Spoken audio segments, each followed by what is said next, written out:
এটা একটা মজা ফান হইতে পারে আর কি, ফান করতে পারেন আপনি।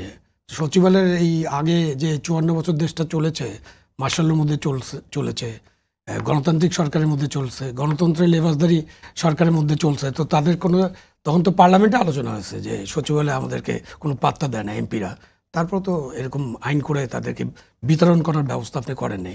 আপনি আপনার অধীনস্থ গণকর্মচারীদেরকে বা রাষ্ট্রের কর্মচারীদের কাজে লাগাতে পারেন না, এটা আপনার ব্যর্থতা। যিনি এরকম মনে করেন এটা তার ব্যর্থতা। He is not or she is not fit. সেই জন্য এমপি সাহেবরা যারা বলছিলেন তারা আনফিট ছিল, এই জন্য তারা এইসব কথা বলেন। এই আনফিট লোকদের কথাবার্তায় তো দেশের সব কিছু পরিবর্তন হয়ে যাবে না। আপনি আনফিট, আপনি চালাতে পারেন না।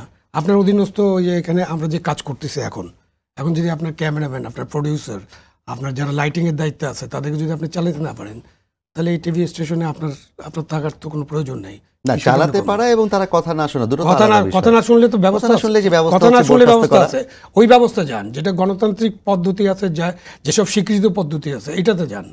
আপনি একদম স্বীকৃত পদ্ধতি আছে সেটাতে যান না। কজনের ব্যাপারে গিয়েছেন? একজনের ব্যাপারে তো যায়নি। 10 মাস অনেক সময় তো যেতে পারতেন। 10 মাস পরে আপনার হঠাৎ মনে হলো যে ওই আইনে আমি পারতেছি না, এখন আমার একটা